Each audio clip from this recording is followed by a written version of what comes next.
আজকে 22শে শ্রাবণ, কবিগুরুর মৃত্যুবার্ষিকী। তো তার জন্য একটা গান হয়ে যাক।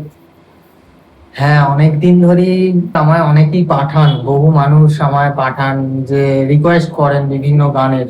আজ একটা স্পেশাল দিন বলতে গেলে যে কোনো আর্টিস্টদের পক্ষে এই যে দিনটা একটা খুব আলাদা স্পেশাল দিন হয়ে যায়, কারণ এই দিনে বিশ্বকবি আমাদের সকলের প্রিয় রবীন্দ্রনাথ ঠাকুরের মৃত্যু দিবস হিসাবে আমরা পালন করি। যেহেতু অনেক রিকোয়েস্ট আসে, তার মাধ্যম থেকে আজকেও অনেক রিকোয়েস্ট পেয়েছি আমি বিভিন্ন সং এর, আমার সং থেকে বিভিন্ন সং এর বহু রিকোয়েস্ট আসে আমার কাছে ডেলি বিভিন্ন গানের। তো আজকেও এসছে, আপনারা করতে থাকবেন, এরকম ভালো লাগে মন থেকে, অনেক রকম রিকোয়েস্ট পাই নিজের গানের এবং সকল বিভিন্ন শ্রদ্ধেয় শিল্পীদের গান। তার মধ্যে থেকে সব থেকে বেশি যে গানটা রিকোয়েস্ট পেয়েছি, আমি চেষ্টা করছি মন থেকে সেটা প্রয়াস করার। মম জীবন যৌবন মম অখিল ভুবন, তুমি ঘুরিবে গৌরবে নিশীথে নিশম, তুমি রবে নীরবে হৃদয়ে মম, তুমি রবে নীরবে। Thank you. কবিগুরু যদি আজকে বেঁচে থাকতো তো গান বাজনাকে কিভাবে এগিয়ে নিয়ে যেতেন? অ্যাকচুয়ালি কোনো কোনো মানুষ থাকেন যারা কিন্তু সবসময় আমাদের হৃদয়ে অমর হয়েই থাকেন। ঠিক তেমনি আমাদের সকলের শ্রদ্ধেয় রবীন্দ্রনাথ ঠাকুরও তাই একজন সেরকমই মানুষ, যাদের হয়তো কখনো মৃত্যু বা এই ব্যাপারগুলো আমরা আনিই না কখনো মনে।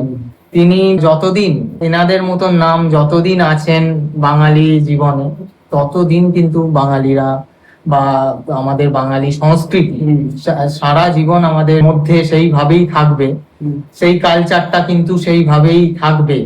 তাদের নামটাই তাদের অ্যাকচুয়াল পরিচয় হয়ে যায়। কিছু কিছু মানুষের নামেই বলা হয় না যে কিছু কিছু মানুষের নামই কিন্তু তাদের সমস্ত শেষ কথা হয়ে যায়। একদম ঠিক তেমনি এনাদের নামও তাই, নেতাজি সুভাষচন্দ্র বোস আমাদের সকলে যেমনি এখন বিভিন্ন দেখবেন এনাদের নিয়ে বিভিন্ন রকম কুরুচিকর মন্তব্য, বিভিন্ন জিনিস আমরা দেখতে পাচ্ছি, যেটা হচ্ছে আমাদের একটা অসুস্থ সমাজেরও কিন্তু পরিচয় দিচ্ছে। হয়তো কোনো কোনো মানুষের খারাপ লাগতে পারে আমাদের কথা বা কিছু, কিন্তু আমরা যেটা বলি ফ্যাক্ট বলবো। এন্ড আমরা বিশেষ করে আমি তো প্র্যাকটিক্যালি বিভিন্ন জিনিস দেখছি। আমার ভিডিও যেহেতু মানুষ আজকে হয়তো খুব বলতে নেই যে লাখ লাখ মানুষ আমি যাই ছাড়ি যে কোনো প্ল্যাটফর্মে কিন্তু দেখে নেন, সেইভাবেই ভিউজ আমাদের মানুষ দেখেন, লাইক করেন, বহু কমেন্ট করেন, হয়তো তাদের রিপ্লাইও করতে পারি না ইনস্টাগ্রামে, ফেসবুক, ইউটিউব, বিভিন্ন প্ল্যাটফর্মসে। তো লাখ মানুষ হলেও কিন্তু দেখেন আমাদের জিনিসগুলো।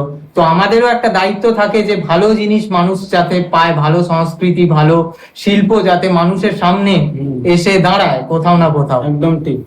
তো এই ব্যাপারগুলোতেই যে তাদের থিঙ্কিংও যদি থাকতো, যে সেখানেও কিন্তু তারাও এইভাবেই ভাবতেন জিনিসটা, যে যাতে সুস্থ দিকে, আজকে সমাজটাকে আমরা অসুস্থই বলবো। একদম। তো এই দেখা যায় আজকে যেরকম পলিটিক্স যেভাবে যা হচ্ছে জিনিসগুলো সমাজে, এগুলো কিন্তু একটা অসুস্থ সমাজেরই পরিষ্কার ভাবে পরিচয়, এটা কিন্তু কোনো একদম সুস্থ ঠিক। সমাজ না। এইখানে ব্যাপার হয় যে আমরা ভাবি যে আমরা অ্যাজ এ আর্টিস্ট, এডুকেশন আমাদের যেহেতু আছে, তো আমরা ভাবি যে প্রপারলি কিভাবে এগিয়ে নিয়ে যাওয়া যায়, কিভাবে ঠিক করা যায় অসুস্থ সমাজ থেকে সুস্থ সমাজে, কিভাবে আমরা কনভার্ট করতে পারি জিনিসটাকে।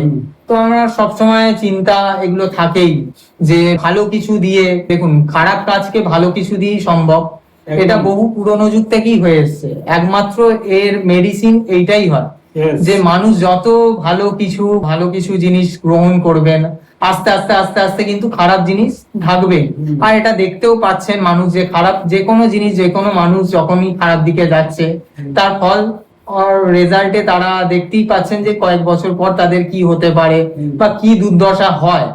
তো আমি অলওয়েজ চাই যে ভালো সমাজ, ভালো সংস্কৃতি হোক। রবীন্দ্রনাথের সেই যুগ, আবার ভালো সৃষ্টি, তাদের সৃষ্টি থেকেই কিন্তু আমরা অনুপ্রেরণা বিভিন্ন রকম পাই।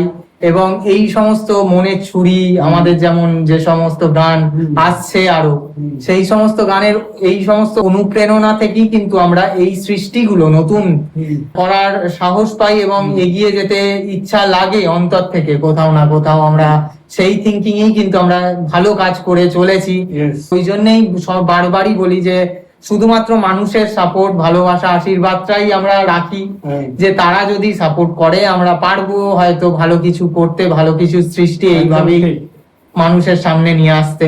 তারাও যদি থাকতেন, তারাও হয়তো সেই আমার যতদূর আমি ইনডেপথ গিয়ে ভেবেছি এই রকম চিন্তা ভাবনাই তারাও এইভাবেই করতেন জিনিসটা, যাতে একটা ভালো সমাজ, ভালো সংস্কৃতি এবং ভালো ফিউচার সবাই দেখতে পাই আমরা। সবাই ভালো থাকবেন, সুস্থ থাকবেন এবং আমাদের অবশ্যই পাশে থাকবেন। থ্যাংক ইউ সো মাচ সকলকে।